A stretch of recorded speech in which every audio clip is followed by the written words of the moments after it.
Stay tuned for the Splash Live.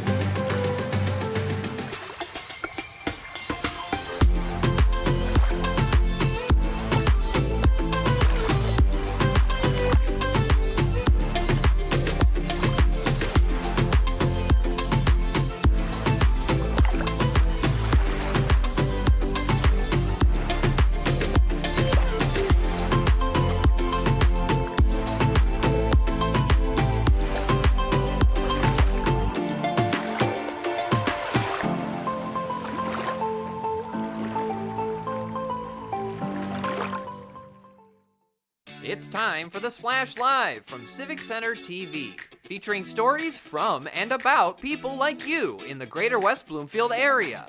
Simulcast on cable, 89.3 Lakes FM, social media, and the web. Now live from Green Media Center on Walnut Lake Road, it's the Splash Live. Live, local, social. It's the Splash Live on Civic Center TV and 89.3 Lakes FM. I'm your host, Jake Sheff, going over all of the biggest news and events from right here in Greater West Bloomfield. West Bloomfield High School is still celebrating an exceptional kickoff to their football season, as last Thursday their Lakers took the field for the first time this season and absolutely dominated, coming out with a blowout win over the Dearborn-Fordson Tractors 37-0. Our own Tyler Kieft recently stopped by West Bloomfield High School to talk with Lakers head coach Zach Hilbers to hear his thoughts and reflections after an exciting first week back. I'm Tyler Kieft alongside West Bloomfield Lakers head coach Zach Hilbers, picking up win number 16 in his third season at the helm at West Bloomfield High School. Now looking to number 17 this Friday, as it's rivalry week. Southfield A&T coming into town Friday night at 7 o'clock. Always an interesting matchup. They're kind of in a difficult spot these last couple of years. They come off a championship. Last year, a big rebuilding year. So far this year, those growing pains still present, but you can never count out the Warriors. What are you looking at from their team and prepping for as you head into week number 2? It's always an emotional game for us, like on both sides. You know, I know they'll be amped up, ready to go, and so will our kids. A lot of them have known each other for the majority of their life, if not all their life. So, yeah, there's a lot goes into it, and we know they're big and strong, and their coach, McKenzie, does a really good job. He's a good coach. He's a good man, and we'll have them ready to go. Losing 8-43 last week against East Kentwood. They're going to come in with a head of steam. They got a veteran team, too, in some pretty key places. A couple of big returning O-linemen. Kenny Brooks on the defensive side. He's got a lot of varsity reps under him as well. And then they come back, too, with their quarterback, Jeremy Porter, who's had a pretty good, solid varsity career. So there's a lot to prepare for coming into week number 2, looking into this OAA competition. The good thing is you get a little bit of that OAA competition. How important is a week like this, cross-division, to get ready for the thick of the local team season? Oh, it's huge. It's really important. So, I mean, I know our kids will be ready to play just because it's Southfield and the name alone, but we just got to keep our momentum going because everything you said is true. Quarterback's a great athlete. He's got experience. Their lines are big and strong. So, in a way, they look similarly to Fordson last week. They can put some athletes out there, and they got big, strong kids. So, it's on us to be at the top of our game. And it's easy, too, when you have a big week number 1, even as you get later into that game, 28-0, 35-0, certainly 37-0, to take your foot off the gas a little bit, maybe lose your focus, penalties come into play. If you have that happening in week 1 and when you're up that big, it's one thing. It's another thing if it bleeds into week number 2. In terms of discipline, especially in an emotional game like that, how important of a factor does that play in to a matchup like Southfield A&T? Oh, huge. Every year, that discipline and doing things the right way is kind of paramount whenever you play them. Like I said, it's emotional. It's emotional before the game, and it's definitely emotional during the game. West Bloomfield versus Southfield A&T. They won big last year against the Warriors, looking to do the same and open up their season 2-0 as they head into the OAA Red Division play. And that's the other big thing about this. You get those 2 weeks to begin the season to really refine what you've been working on in camp and get ready for the OAA Red Division, which quite literally came down to the buzzer last season. How much more of a factor does that make it in preaching to your team how important every single week is, especially as you're getting getting ready for divisional season? Well, I think like that's the benefit of having a really tough schedule every year with like the strength of our division is that it puts such an emphasis on each week. And that's why OAA red teams, there's always one that makes runs in the playoffs because pretty much all season we've been kind of grinding every single week. You take a week off, you're going to lose. And obviously when you translate that to the playoffs, if you're lucky enough to make it, if you have a bad week, you're done. So we get kind of used to it, I guess, the mentality of having to be ready to go each week and you're having those 5 days to put your best product on the field. Every week you want to see something new come onto your team that you can add to the plus column, that you can look at as this is rock solid, this is something we can strategically move into the Lake Orion game, the Clarkston game. We look toward the end of the season, games like Roseville, and certainly you hope to have those elements in the playoff time. After what you saw in week one, what are you hoping to see develop into a solid element of this team across all three phases in week number 2? Yeah, we had some special team stuff definitely to clean up where we gave up some yards. Not in the return game, but in our own return game, just not fielding the ball like we should. So that's one big thing for me, because as the schedule gets harder and harder, you can't give away 20 yards at a time on special teams. And I don't know, just kind of some of those mental mistakes I mentioned earlier. We want to see those decrease each single week, and obviously, hopefully, get to a point where you're not making any. And that should come with more game reps and a little bit more comfort and confidence. Every year we talk about the history of this matchup. We talk about the social element of it. You mentioned not only is it a rivalry, these kids have history. They played junior football together. They've grown up together. They've known each other their entire lives. How does that really factor into, of course, game day, but even the preparation, knowing that you're a few days out from going up against their friends at Southfield A&T? I mean, it's definitely good and bad. They know a lot about each other on both sides, I'm sure. But also, that can kind of lead to some overconfidence where it's like, oh, I know them, I know what they can do. It's like, no, man, like they're a year older, they're a year stronger too, and they can still be a different and a better player than they were a year ago, just like we think a lot of our guys are. So there's a little bit of familiarity, obviously, and you got to find, I guess, the strengths with that and not let overconfidence get in your way. You win the state championship, everybody's hunting you down. You have a couple of down years following that, one down year, and then you start off a little bit rough. People start to let their guard down. You can't do that if you're the Lakers on Friday against Southfield A&T. Coach, your final thoughts as we reflect on week number 1, put that in the rearview mirror, and look toward a tough week number 2 as we head into OAA play. Yeah, well, the result week 1 is about as good as you could have wanted, but we're hoping for the same thing week 2 and trying to build some confidence going into our league slate. So we just got to do things our way and do it the right way, and we'll give it our best on Friday. Those close matchups last year were a big difference maker for the Lakers. This is where you refine your game so that when those close matchups come up this season, you put those mostly in the win column. Coach, thanks as always. You got it. That first game was exciting, but I'm already hungry for more. You can head on over to CivicCenterTV.com to watch the full first episode of This Week in Laker Football to hear additional interviews, including one with Lakers quarterback Jackson Carver. And things are only just getting started for the West Bloomfield Lakers as they prepare for their next game against Southfield A&T. Kickoff is Friday, September 5th at 7 o'clock. And make sure you tune in to Civic Center TV to watch Tyler Kieft and Matt Catoni call the play-by-play for another exciting game. Last week was also the start of the West Bloomfield school year, which meant it was time for one of the most celebrated events in the community, Family Fun Night. Everyone came out to support the West Bloomfield School District and to support the many heroes of our township as well. I was there to hear from several people on why this event is so important and what it means to them.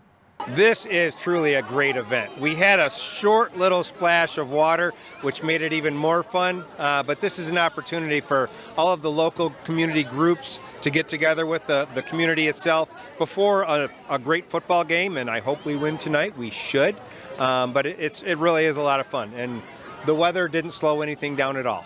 But what is it like to see so many people coming out here tonight to celebrate the school district and to celebrate the start of another great school year? I would say it's a very exciting time because it's family fun night.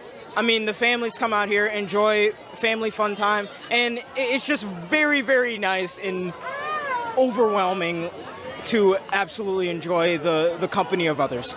How great is it to have the community reach out and celebrate people like you and the heroes? Heroes is an odd word for most of us that do our job, but you've got some Air Force folks down there, you've got the police down here, you've got the fire service down here, you've got all of the public and first responders here tonight, and most of us don't look for thank yous, but it does feel really good when every once in a while they say, hey, we appreciate what you do. For most of us, it's just a calling, and we're happy to do it. You know, the men and women that help keep us safe and protected are integral to make sure West Bloomfield is what it is, which is a safe and vibrant community, and we want to make sure that we respect and honor them for the work that they do. What do you hope are the biggest things everybody takes away from being here tonight? One thing only, that we are Laker Nation. For us, what we want to do is connect every single person in our community, from kindergarten or preschool all the way up through our seniors, and then the adults in our community as well, with our high school campus. You know, we're a central hub for the community, and we want to make sure that our students feel safe, comfortable, and excited to be Lakers. Even as a student as me, sometimes I can feel like, oh, nobody's really looking at our school, or nobody really likes our school, because I guess that's how the mentality of it is. I've been in it for 4 years now, and I get that notion that, like, well, I'm the only guy, I'm going through this, nobody really sees my, like, effort that I put in. I need someone to at least say that, hey, this school is cool, you're doing something really great, and seeing all of this rallying around my school, it really gives me a purpose, like I should do more and do more for my community. It certainly was a very fun event at West Bloomfield High School, and yeah, there was a little bit of rain at some point, but that did not slow anything down. It was such a fun night, and it's sure to be an incredible start of another incredible school year. An informative event is coming up in a few weeks for aspiring authors looking to learn how to get their books published. The Secrets of Publishing panel is set to take place on Wednesday, September 17th from 6:30 to 8 p.m. at Schuler Books in West Bloomfield. It's a chance for the community to gain insider strategies from a distinguished lineup of writers and editors, one of whom is Susan Shapiro, a West Bloomfield native turned best-selling memoirist and acclaimed writing professor at NYU. I recently spoke with Susan to learn more about this informative panel. Susan, thank you so much for joining us. Thank you. Of course, really happy to have you with us. And this panel sounds amazing. There's a lot of people in the community with a story to tell, looking to get those stories out there. And this publishing panel is going to do great things to educate that community. What motivated you to participate in the Secrets of Publishing panel? Well, I grew up in West Bloomfield, and I come home a lot to visit my family. And when I started publishing books about 25 years ago, I always joke I publish books my family hates. But while I was in Michigan, I thought if I do a book event, then I get to write off the trip and do fun events. So I started doing them in Michigan, and they're just so much fun. And what I realized is that there's so many brilliant editors and authors and writers in Michigan. So instead of just doing them myself, I try to drag some of my students and colleagues and you know other people I know, other luminaries in the field, and we've done a whole bunch of them. This is the first one I'm doing in West Bloomfield Schuler's. I did one in Grand Rapids, and that was a real schlep from West Bloomfield. So I was so excited when they opened a West Bloomfield store. And actually, here's a great story. Ooh. I have a former student online. Her name is Christine Wyman, and she took my new school class online during the pandemic. And the first assignment I give my students is write about your most humiliating secrets. So she wrote this amazing, funny piece about how she was the only one during the pandemic who liked wearing a mask because she had had cranial surgery and was very self-conscious about her chin. So she wrote this brilliant piece about it, and an editor who zoomed in from the Washington Post bought it. And when I posted it, an editor that I know fell in love with the story, and it became a best-selling kids book, a middle grade novel called Jawbreaker. So Christina, who teaches at Michigan State University, is now on her fourth book. So she has had, from Farrar, Straus, Giroux, so she has had 2 bestsellers so far. Her new one is Slouch. So when I was coming there, I mentioned to her, I'm going to try Schuler. She says, I know a contact there. I'm like, well, if you give me a contact there, you got to do it with me. So I'm dragging her so we get to tell this extremely happy story, especially, you know, the world is kind of in a crazy place and the publishing industry is a little bit difficult now. So it's such a happy story. And as I say to my students, 3 pages can change your life. So we're going to teach you how to do that.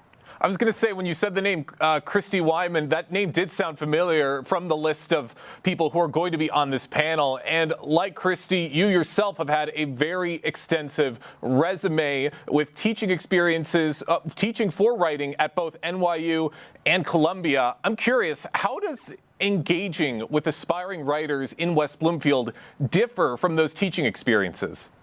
Well, I got to tell you, what's really interesting is that for 25 years after I graduated University of Michigan, I came to NYU to get my graduate degree. For 25 years, I was teaching in person at NYU, the New School, in Columbia. And I'm kind of a technophobe, even though I have my brother who's in Ann Arbor, Eric, is an IT genius. I'm a total technophobe. But so I was only teaching people in New York. So when I went to, during the pandemic, when I went to Zoom, I didn't have any choice. So my brother helped me figure out Zoom. So all of a sudden, I started getting students from all over, including Michigan. All the people that I knew from Michigan, friends, colleagues of all ages, and they had luck. In fact, Christina was Zooming in from Lansing, Michigan. So since the pandemic, I've been teaching my own private classes online. So I have a lot of people from Michigan, a lot of people who got published, been very exciting. So interestingly, there's no difference now that we're all online. That's absolutely right. And as you just said, and from what you're telling me, your courses are wildly popular. Can you describe your core teaching philosophy and how you balance realism with encouragement for new writers? Yes, so I call my method the instant gratification takes too long method of writing, where the goal of my class is to write and publish a great piece by the end of the class. And I am fiercely honest and also inspiring. And I'll tell you a funny story about a Michigander that she knows I love this story, which is I was trying to write my own book and I was having no luck for 7 years. It was just rejection, rejection, rejection, rejection. And everyone was saying to me, oh, it's so funny and it's so smart. It was about two women who switched lives. It was actually set partly in Michigan, and it was the story of my brother married a close friend of mine from Michigan, but nobody was buying it. So I showed it to Laura Berman, who was a Detroit news writer who was very, very honest. She was one of my mentors. And I said, Laura, everyone says this is great, but nobody's buying it. Tell me what's wrong with it. So Laura read it and she says, okay, number one, you have no imagination whatsoever. Stop writing fiction. She said, you're writing about an ambivalent relationship between two women. You write better about people that you love. And she said, number three, two sister-in-laws is the most boring subject in the world. Write about sex. So I said, so nobody's going to buy this? I shouldn't rewrite it? She's like, put it away. I went home crying. Happened to meet an ex from the University of Michigan that I had dinner with the next day. And then I was reading, Nick Hornby has a book called High Fidelity, where he goes back to re-meet his top 5 heartbreaks of all time. And I thought, well, the guy does it. He looks at the woman. He said, she's still hot. I'd still be with her. And it's over. I said, oh, my God, when I meet my exes, I'm reading diary entries from 50 years of therapy sessions. And I'm finding the gun wrapper from the first date. And I'm looking through albums. All of a sudden, I got the idea for a new book, nonfiction, about sex and people I love, called 5 Men Who Broke My Heart. That was my debut book. And ever since then, when I teach writing, I remember that as much as I want to be inspiring, I always have to tell people the truth, because the fact that Laura was the only one who told me the truth unlocked my whole career. So I'm very, very honest. My students know I'm really, really honest and yet inspiring, because it's not, I don't say, no, that'll never get published. I'll say, what you're doing right now isn't working, but why don't you try this thing? That's right. That's exactly what a good teacher should do. Offer that little bit of realism. I love to hear it, Susan.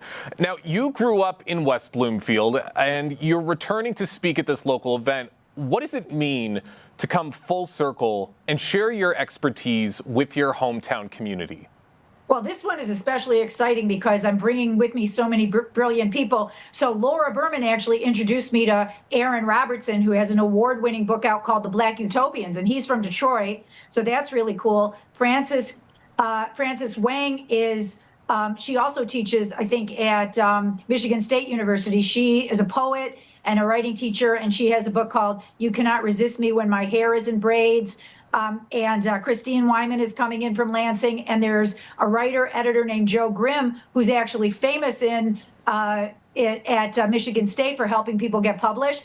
And this time around, I co-authored a really important book called American Shield with a Latino police sergeant called Aquilina Ganell, who almost got killed during January 6th, and he's flying in from D.C. So this is unbelievably exciting that I get to come with not only, Michigan luminaries, but that I'm also bringing in my co-author, and that book was on CNN and ABC and NBC, and it was a USA Today bestseller, and he's never been in Michigan. So this is going to be a very exciting event. And by the way, we're not only going to help people with books. If anybody has short pieces, so if anybody wants to do a piece for the Detroit News or the Free Press, or wants to break in the New York Times or the Wall Street Journal or the Washington Post, we're going to address how to get started. And as I said, with Christine, the favorite line that I ever said to her was 3 pages can change your life. And she's like a testimony to that, because she's really on her 4th book and 2 are big bestsellers already. Wow, just such a wealth of knowledge to come from this panel. This is going to do so many great things for the aspiring authors of Greater West Bloomfield. For those just joining us right now on the Splash Live, I'm talking with Susan Shapiro, best-selling memoirist and writing professor at NYU, who's going to be one of the panelists at the Secrets of Publishing panel that's going to be taking place at Schuler Books in West Bloomfield on Wednesday, September 17th. Now, Susan, Michigan readers and writers have many different unique voices and stories. What advice or encouragement are you most eager to share with writers from West Bloomfield and the broader Detroit area? Well, it's very funny you say that, because my bio reads Susan Shapiro is the author of many books her family hates. So I will admit that what I tell my students is the first piece you write that your family hates means that you found your voice. And I also say write about your obsessions. So on the other hand, I've helped people publish cookbooks, and I've helped people publish biographies. So sometimes people tell me what their goal is. And if their goal is to not upset anybody in their family while getting published, we could work with that. But really 3 pages can change your life, and go for it. I mean, I can't tell you how many people in other fields, like I had a doctor from West Bloomfield. He was an 80-year-old gynecologist who took my class online. And he published the first piece he'd ever published, and it was a hilarious piece, and was write about your most humiliating secret. And it ran in the Washington Post also, and the piece was, can you do gynecology virtually? And he had all these hilarious stories about, trying to maintain his practice and help his patients during the pandemic, and that was fantastic. And I bet that'll lead to a book. So so I always say to people, write about your most humiliating secret. And 3 pages can change your life. But, but for people that are more shy or polite, there's also, you could write fiction. Rabbi Jen Kaluzny took my class from Temple Israel. I do great book events at Temple Israel, and she's working on a novel, so sometimes if you don't want to, offend anybody, like I said, you could do cookbooks, you could do profiles. Aaron's book is history. The Black Utopians. There was a brilliant book by someone who also went to Roper recently called The Containment by Michelle Adams. And that was a brilliant book that was about racial tensions in education in Detroit in the 70s. And she actually just, again, third person, so you don't have to write about yourself if you don't want to. There's all kinds of ways to break in. In fact, a lot of my students do investigative pieces or profiles or book reviews. So anybody who wants to come to the event, if you have any questions, we have Francis K. Hugh Wong specializes in poetry. Christina specializes in kids' books. Joe Grimm does nonfiction. Aquilina Gunnell, interestingly, my co-author, he can explain to people, what if you have a story and you're not a writer? So how do you co-author a book, or how do you get a ghostwriter? How do you get someone to tell your story? So really anybody that's interested in writing, if you come to ask us questions, we'll be, we're going to be really open in terms of telling you where to get started. It's kind of, I had so many fantastic mentors like Laura and at University of Michigan. And also I went to Roper. I had a fantastic teacher. My high school teacher at Roper helped me get published when I was in high school. So I want to pay it forward, because I know there were so many people who really gave me fantastic advice and helped me when I was starting out. So it's kind of a thrill to be able to, to help people. And it's very vicarious when you see someone who's just starting out that's published. It's very exciting. I love that. And I love hearing how much this means to you to be able to showcase your knowledge and to be able to help the next generation of writers. Now, I am curious. I actually say that what the greatest thing is that I made so many mistakes and I had so many rejections, and it took so long. Like I moved here when I was 20, and I didn't get my first real book until I was 43. So that's 23 years of banging my head against the wall and mistakes. So what's so wonderful about teaching and about doing panels like this is I could take every stupid mistake I made and turn it into advice that would help someone else so they don't have to make the same mistake. So it doesn't have to take 23 years for them. So it's very cathartic. It's like, it's a huge transformation in a way to be able to turn all that. I always say writing's a way to turn your worst experiences into the most beautiful. So it's kind of that. That's absolutely right. Susan, this has been such a delight. I can't wait to hear what's to come from this panel. I got one more quick question before we wrap things up. Do you envision returning to West Bloomfield in the future for more workshops or events? And what long-term impact would you hope to leave on the community? Yes, I come back at least several times a year because I have so many friends and colleagues there. By the way, if anybody wants to contact me with any writing questions, I'm at profsue123@gmail.com. And you can follow me on social media or just email me any questions. And I actually have quite a few people from Michigan who I've helped get published, which is very exciting. So Christine is a student. There's a teacher at University of Michigan, Emily McLaughlin, who's published some fantastic stuff in my classes. I have quite a few colleagues. I had a colleague who, Michael, who was this was a great story. He was a Detroit News, Michael Hodges was a Detroit News editor who wrote a beautiful piece about me. And then he took my class and then he published this amazing piece in Salon, this 3,000 word fantastic piece for Gay Pride a couple years ago. So it's definitely paying it back and it's exciting. And I would say the biggest trick is, go for it. Don't be afraid. And 3 pages can change your life and you won't know until you try it. So I want to bring inspiration. 3 pages will, in fact, change your life. I love to hear it. Susan, can't wait to hear more about this panel and can't wait to see it and hope that this inspires the next generation of authors. Thank you so much for joining us today here on the Splash Live. Thank you so much. Thank you. Just as a reminder, the Secrets of Publishing panel is set to take place on Wednesday, September 17th from 6:30 to 8 p.m. at Schuler Books. Stop by to meet Susan and a bunch of other fantastic authors to hear their thoughts and to gain so much more knowledge in terms of getting your books published. Summer is just about wrapping up, but fall is approaching much sooner than you'd think. Everyone is making plans for cool outdoor events, especially weddings. Fall wedding season is upon us, and Liana Harris of Always Couture Bridal Boutique recently joined us on The Splash to tell us some important fall wedding trends and tips. Liana, thanks for being with us today. Hi, Tyler. It's wonderful to be here. Thank you for having me. Yeah, happy to have you on to talk about this. It's an exciting time for these individuals that are just about to get married and those starting to plan their weddings even for next year. And maybe I'm giving it away a little bit with prefacing that before I ask. When people are looking for that perfect wedding dress, when is that process at best supposed to be beginning? At best, at least 6 to 8 months out. So a wedding gown can take anywhere from 10 to 16 weeks to be ordered if you're doing a special order. Now, that being said, I know that things are always unpredictable and you can't always know when things are going to happen. You might get engaged and plan your wedding 2 months out and you just have to get everything together as quickly as you can. So there are always options to expedite the process. You could get a special order rushed, or you can buy off the rack, which means you could take that dress home that very day.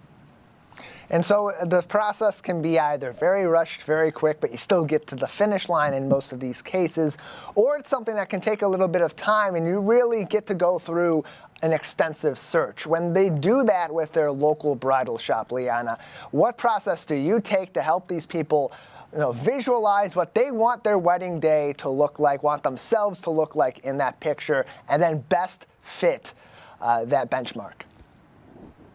Yeah, so the entire business model of Always Couture is really about elevating the entire experience. So we walk you through from beginning to the end. We are with you every step of the way.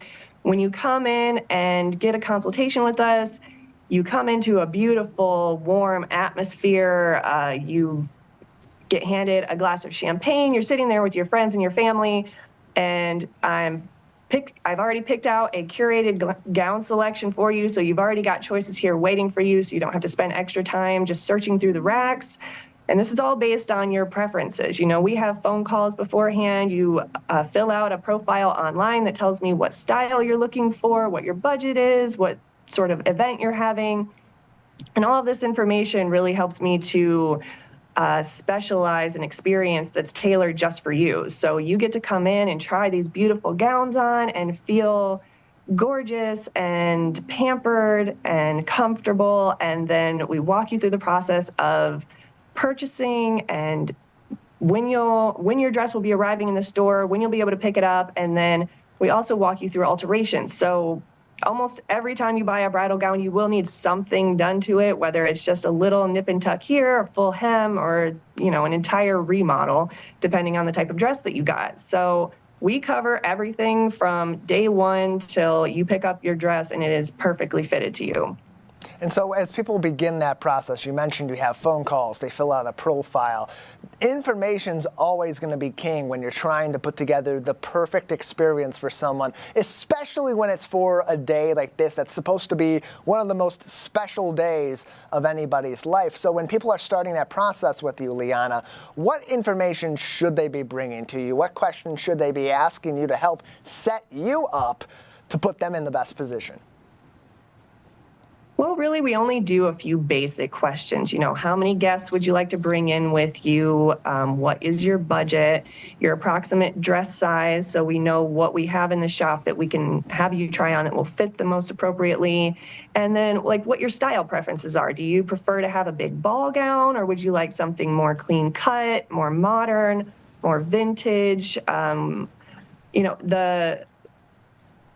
detail of what type of event you're having is also a key component, because your dress will need to fit the aesthetic of your venue or your theme a lot of the time. And of course you can mix and match, but a lot of the time you'll want to have a sort of cohesive element to the entire day. So you'll want your dress to be either sleek and modern for like a New York City kind of wedding, or you'll want something more flowy and dreamy and romantic for a backyard or a barn wedding or something like that. So we really try to listen to our brides and to hear what they are really looking for, but also to provide the expertise when they might not know exactly what it is they want. So that is one of the biggest challenges with brides walking through the door. I get it almost every time. A girl has an idea of a dress when she walks through the door, and she almost always leaves with the exact opposite of what she thinks she wants. So it's up to me and my team to have the knowledge and the experience and the respect for the bride to tell her what is going to work for her and what choices she has available that's going to give her the best outcome for what she wants.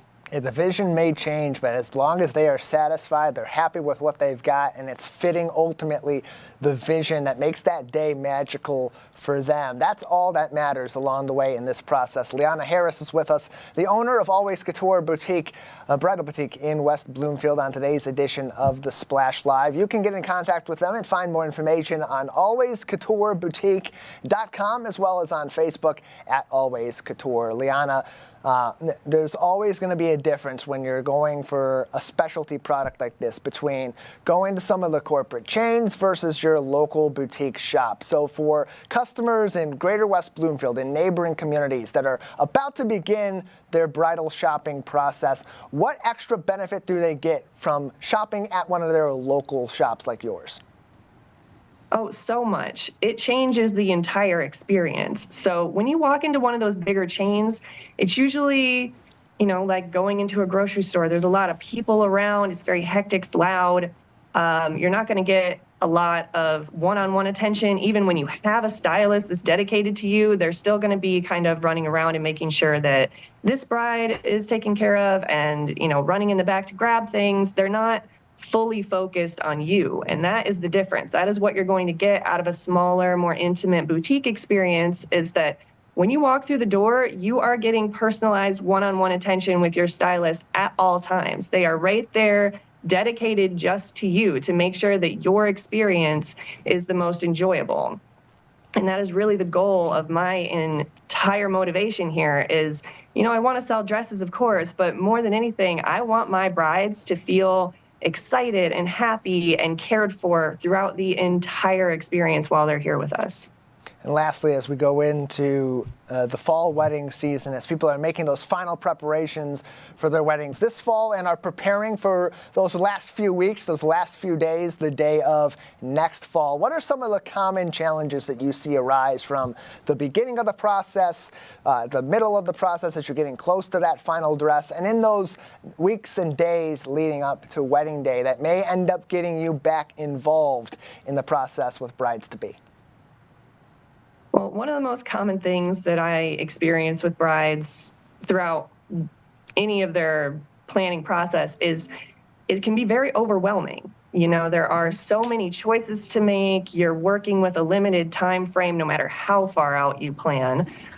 You've got to get things together as quickly as possible. And it's, there's a bit of herding cats involved when you're trying to get everything figured out with your guest list and getting people to RSVP. And, signing contracts with vendors. And there's so much that goes into it. And it's really, really easy to get stressed out and overwhelmed, which kind of ruins the process for you a little bit. It's supposed to be fun. It's supposed to be exciting. And when you're constantly worried about whether or not you're going to be able to book the right florist or whether or not your dress is going to make it to you on time, it's just those little things, those little details that a place like mine helps you to take care of that really makes the difference. And like I said, we take care of a person from stepping through the door the first day in the shop to all the way at the end of alterations. I've been a bridal seamstress for my entire life. I'd say about 27, 28 years. And people look at me funny whenever I say that because I don't look like I should have been doing this that long, but I've been sewing since I was 6 years old. And I've been working on bridal gowns since I was in high school. I've got education, background, experience, and I've had various mentorships with some of the best seamstresses in the state. So that is also one of the big things that differs from my boutique as opposed to others, is that me and my team are all experienced in alterations. So we know how dresses are constructed. We're familiar with textiles and quality. So not only do you get the expertise behind making this dress everything that you're wanting it to be, but we also curate a quality selection of gowns because we are familiar with what quality is, what makes a gown fit appropriately, what makes a type of textile, type of fabric worth putting into a bridal gown.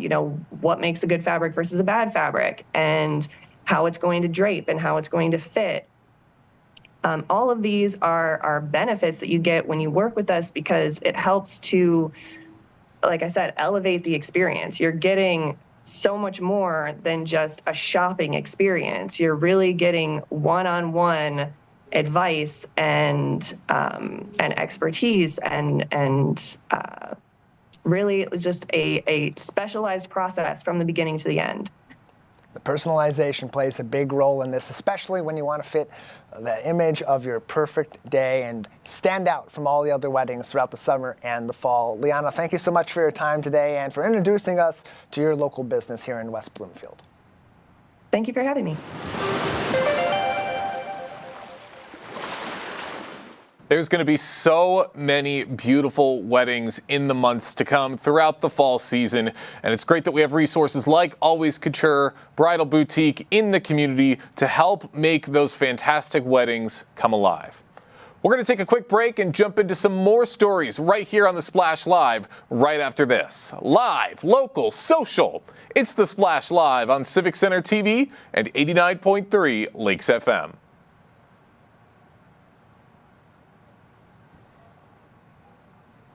Okay, we're going to be...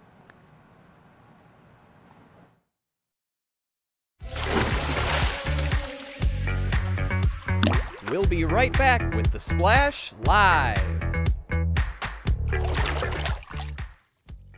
Hi, I'm Marcia Gershenson, and I'm one of the Oakland County Commissioners that's lucky enough to represent West Bloomfield. And I'd like to congratulate Civic Center TV on having 1 million viewers on YouTube. I mean, that's incredible. Your viewpoint and your authenticity is so valuable. So congratulations on 1 million views. I'm proud to be one in a million.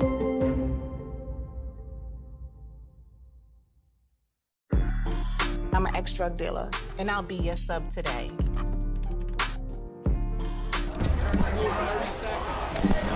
Two milligrams of fentanyl can be lethal. A lethal dose is in here. Who gets it, I won't know. It's cheap, it's potent, and it's profitable. The sad reality is, fentanyl is being mixed into everything now. More kids should know. When it comes to making plans, you are the best. What about those barbecues you plan in detail for your family? Or your daughter's first costume party? It was out of this world. The same way you plan each detail for those moments, start planning to protect you and your loved ones from a natural disaster. Sign up for local weather and emergency alerts. Prepare an emergency kit and make a family communications plan. Protecting your family is the best plan you can make.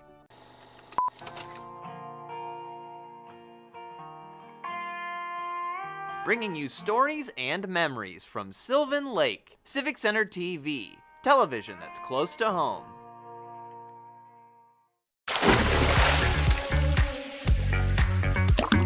And now, back to The Splash, live. Live, local, social. It's The Splash Live on Civic Center TV and 89.3 Lakes FM. I'm your host, Jake Schaff, going over all of the biggest news and events from right here in Greater West Bloomfield. One of the most anticipated additions to the West Bloomfield community is the soon-to-be-implemented brand-new West Bloomfield Connect Senior Center. And just recently, Kelly Heyer of West Bloomfield Parks provided some very important updates and some theories and some updates and some theories on when this new building will be open to the public. We recently spoke to her on The Splash Live. Kelly, thank you for being with us. You're welcome. Good morning, Tyler. Yeah, good morning. Glad to have you on the program with us. You gave an update to the Township Board recently about where the project is at for the community. I'm sure they're very excited a year later after voting through the bond to get an update on where we're looking at for the future of that massive Connect Community Center at the Civic Center complex. This is what was proposed at the time of the bond a year ago. A lot has changed since then. Where's the project at as we speak? Oh, that's a loaded question, Tyler. But to simplify it, we are still in the planning design phase. So with any kind of construction project, those of you listening at home, maybe you're familiar with the residential update, but on the commercial level, there's a lot more behind the scenes that go into it. And so when the image that was just shown, that was our rendering created a couple years ago in order to prepare for the bond campaign, the public information that we wanted to share to the voters on what it could be. So after hiring and onboarding our architect firm, our engineer, our landscape architect, as well as our geotechnical engineer, our interior designer, low voltage, things are progressing, and we're able to make better informed decisions given the exact site placement of the building. So right now, it's August. We are in the middle of developmental design, and that means we've gone through concept design as well as schematic design. So the floor plans are settling down. We're focusing on the exterior facade, the materials. How do we break up the big building into smaller sections so it doesn't seem so big on this campus?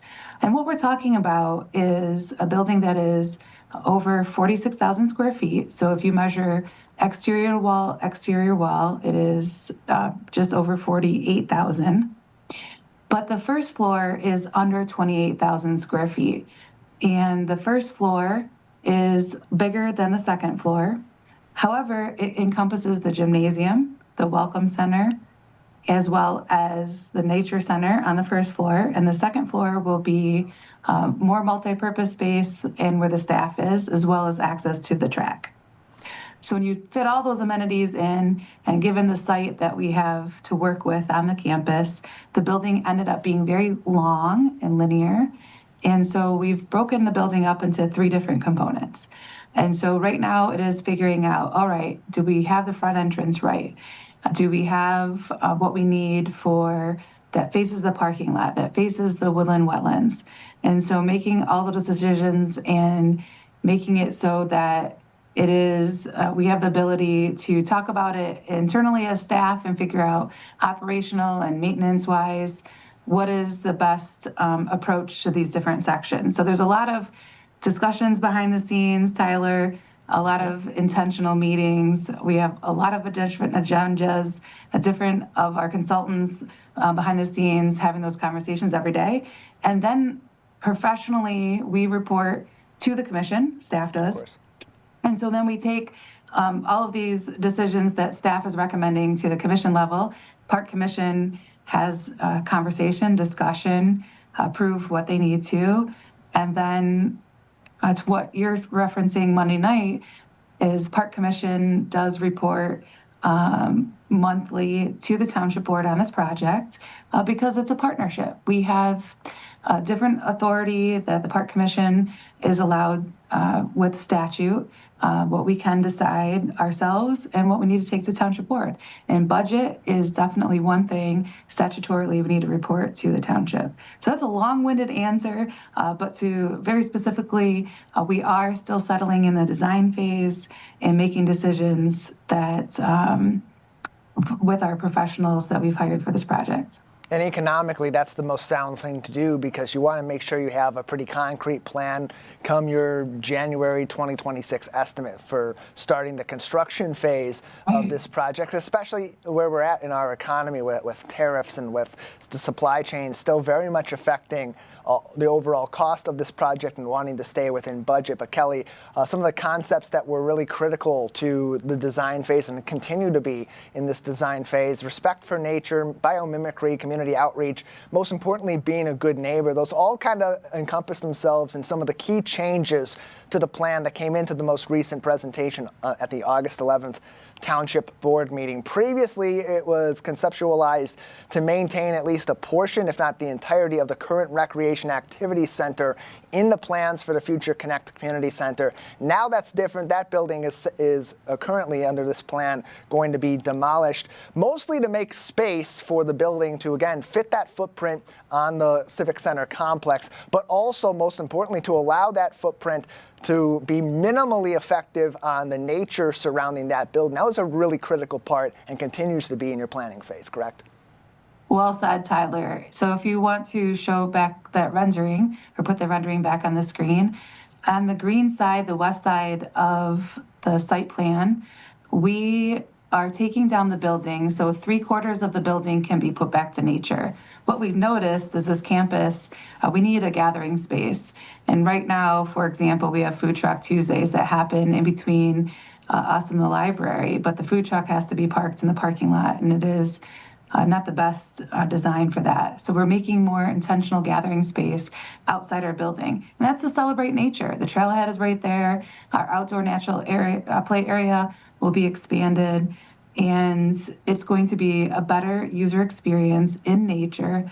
And we needed to put back more green space on the west side. So that is in the light green there that you can see. And then the other colors that are blacked out, you can see the 3 sections of the building. So the connected to nature makes most sense is the nature center. And on the second floor is staff. And then as you move east, the middle part of the building, that is where you would enter the welcome customer service, multi-purpose space. And then upstairs is senior lounge space, as well as our dedicated gaming room, lecture room, where the furniture can be card tables set up all day.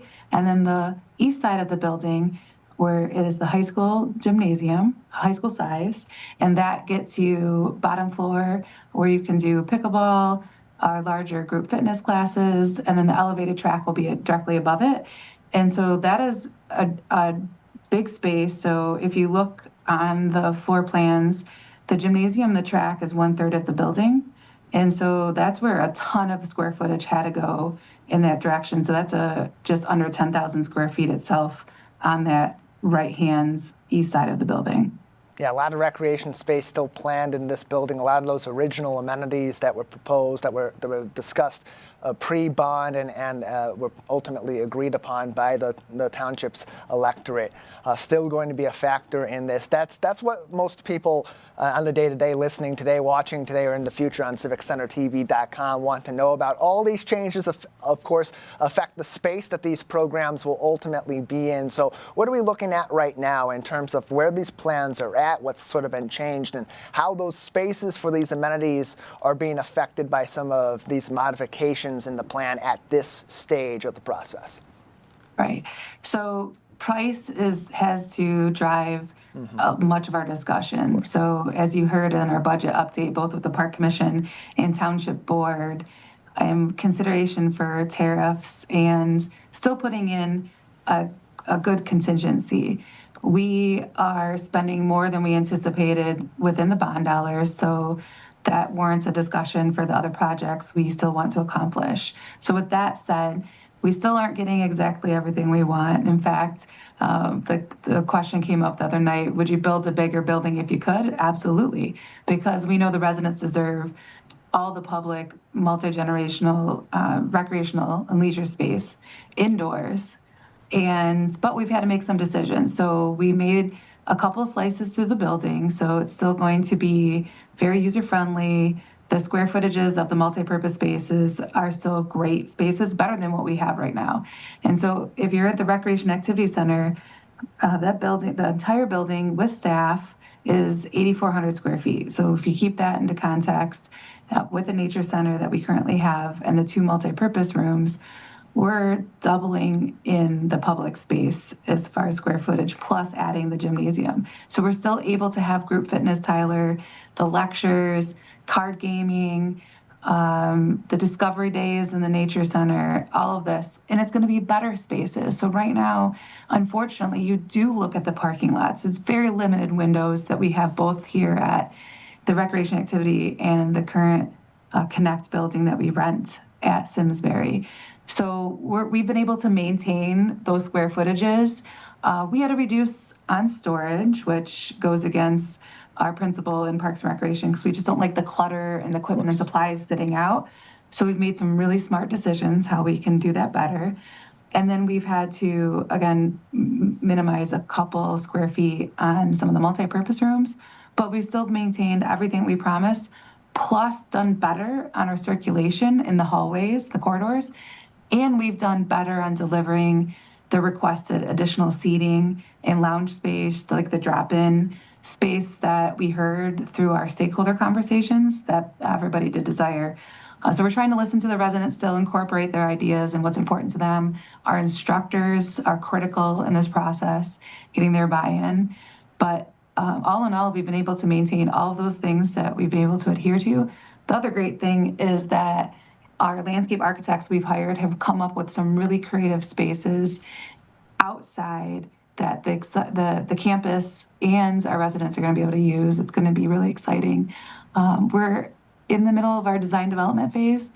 So soon, and we were hoping by the end of the summer, we'll start showing some more of those renderings, all the sides of the building, including some interiors. So stay tuned. Civic Center TV, you'll be the first to know to help us roll out our public update on the building. But we've still got to go through the next couple of weeks and crunch down, make sure that we're getting this right. The rendering that you do see that you've used, that we used in the presentation, is from June. So we've made significant modifications to that. And again, it is based on stakeholder feedback. And we want the people using this building and the staff operating it to be really satisfied to be able to deliver the next 30 years on recreation and leisure services.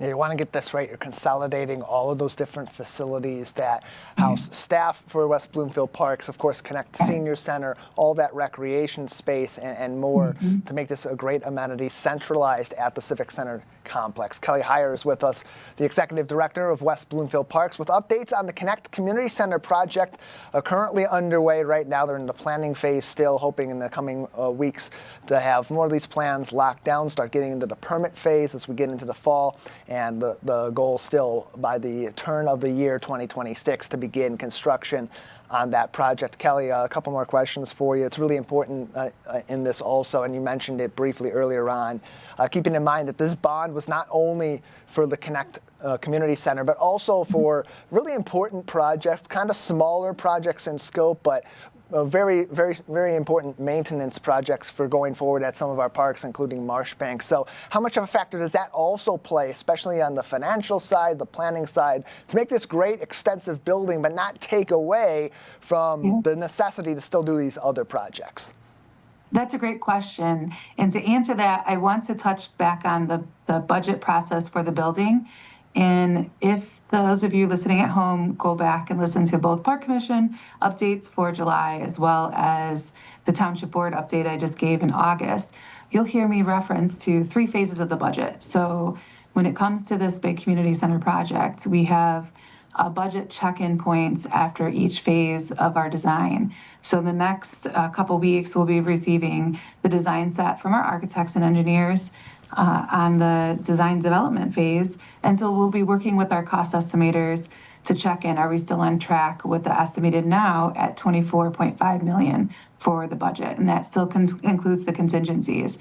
So then what happens to the other projects? Tyler, to your question, what is our approach there? And with Parks and Recreation, we are project managing all day long, whether it's events, all the enhancements that you've seen the last 55 years with West Bloomfield Parks. So we've, for example, you'll hear me reference when we built Lily Pad Springs. That was a budget that we had saved up for and a project that we knew we were funding internally with prior year funds, as well as the taxpayer dollars that come in. And so that's the same approach that we tackle our capital improvement projects.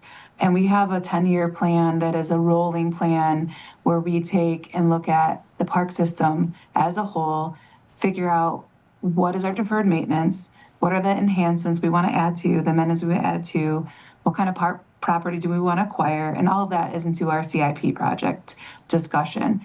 So with the pickleball courts at Drake Sports Park, the Marshbank Park paving project, as well as the playgrounds we've talked to, the Marshbank paving was the first thing on the list, and we did commence that project August 1st. And the great news about that, when we went into this paving project, we knew it was a 3-year phase, and we had estimated $1 million for each phase. Going off of Drake Sports Park, we had just done that park. And we were really lucky on our bidders. The entire project will be $1.9 million. So it is under budget, and only 1/3 of that project will be paid for by bond dollars. So at this time, there's little wiggle room for that, but we will be figuring out Drake Sports Park as well as the playgrounds in our CIP conversation in the next budget year. So for those residents, rest assured, West Bloomfield Parks, we continue to deliver amazing amenities, and we're really proud that our residents do support us. So there is not a big list of deferred maintenance, and we're able to tackle that. So more to come on that specifically, but we know about it early on and able to strategize with the park commissioners to make sure that our residents get the amenities that we have promised them. And all the powers that be definitely also a factor in this planning process from the Parks and Recreation Commission. They're overseeing this. They're talking about this in their public meetings, including their televised monthly meetings. So, same goes with the West Bloomfield Township Board. If you want to see those presentations, civiccentertv.com in our on-demand section. The July 23rd West Bloomfield Parks and Recreation Commission meeting was their most recent presentation there. And then the Township Board, they did a presentation with the latest budget information and design information information. That's the August 11th meeting. Again, civiccentertv.com. We're joined by Kelly Heyer, Executive Director of West Bloomfield Parks. That's the update on the Connect Community Center. Kelly, thank you so much for your time today. Great questions, Tyler. Happy to be on. Can't wait to see the brand new Connect Senior Center once it makes its way to West Bloomfield. And if you want to stay up to date on more updates from around the Greater West Bloomfield community, you can just head over to our website, civiccentertv.com, or scan the QR code that's on your screen right now to be taken directly to our website to stay up to date on all of our news. But that's going to do it for us today here on the Splash Live. Big thank you to all of our guests and for everybody on the Splash Live team for helping to make this show possible. I've been your host, Jake Schaff. Live, local, social.